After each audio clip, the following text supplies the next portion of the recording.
Hello, all. Today we will be unraveling accepting folks for who they are. Accepting folks for who they are. Acceptance is not surrender.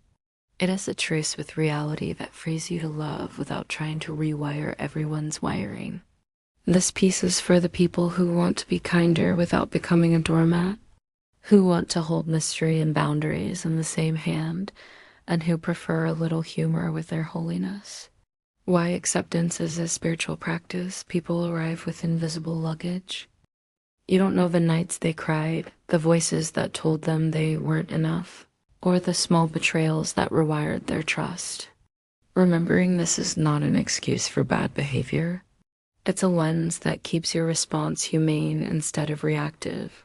Acceptance recognizes the divine spark in another person while refusing to confuse that spark with their behavior. See clearly, then choose wisely. See clearly. Look at the person without the filter of your expectations. Clarity is the antidote to projection. Name your limits. Acceptance does not mean tolerating abuse. Boundaries are spiritual hygiene, clean, necessary, and non-negotiable. Hold compassion and reality together. You can feel compassion for someone's pain and still refuse to be their emotional landfill. Let go of the fixer role. You are not required to rescue, enlighten, or nag someone into change. People change when they choose to, not when you exhaust yourself trying. We have no idea what someone has been through. People carry histories you cannot see. That truth invites humility, not intrusion. Defaulting to curiosity softens judgment and opens space for real connection. It also keeps you from turning every awkward moment into a forensic interview. Compassion without collapse, curiosity without interrogation. Beware of those who use your story against you. Some people weaponize vulnerability to control or shame. This is not about you being oversensitive. It's about recognizing manipulation. Discernment is a spiritual muscle you must exercise. Embracing difference. Celebrate the strange and sacred in everyone. Difference is not a problem to fix, but a gift that widens the circle. When we accept people who look, love, pray, or think differently, we are not lowering standards. We are expanding the table. Each person's quirks, histories, and holy oddities make the world richer and more interesting. And they remind us that the divine shows up in infinite forms. Imagine the snooze fest life would be if we were all carbon copies. Practical tenderness. Notice what's unfamiliar without turning it into a diagnosis. Ask one curious question instead of one judgmental one.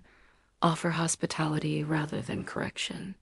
Small acts of welcome listening without interrupting, inviting someone to the table. Learning one phrase in another person's language. Turn abstract tolerance into lived reverence. Spiritual payoff. To accept difference is to practice humility. You admit you are not the center of the story, and you honor the mystery in another soul. This posture softens hearts, dissolves fear, and creates a community where everyone's particular beauty can be seen and celebrated. How to accept without becoming a doormat. Respond to impact, not intent. Say, when you do X, I feel Y. This keeps the conversation grounded in the present. Offer context only when invited. If someone wants to share, listen. If they decline, respect their privacy and keep your boundary. Practice the 2-minute witness. When someone triggers you, take 2 minutes to breathe and name what you see and feel. This prevents reactive sermons and preserves dignity. Use the boundary blessing. State a limit and bless it. I can't be available for late night rants. I wish you peace. This keeps your heart soft and your line firm. When acceptance becomes action, acceptance sometimes leads to action. A loving intervention, a referral to help, or a firm goodbye. Action born of acceptance is different, less about fixing the other person and more about honoring truth and safety. If behavior is harmful, act from clarity and care, not from the need to be right. Final note, acceptance is a practice of seeing clearly, loving honestly, and protecting your dignity. It asks for humility, discernment, and a sense of humor that can hold both the ache and the absurdity of being human. Keep your heart open and your lines drawn. Both are acts of love. Remember, different is not a problem to solve. It's a gift to receive. One more thing. For the misfits, outcasts, and loners, loving the misfits, outcasts, and loners is not a niche hobby. It's a spiritual posture.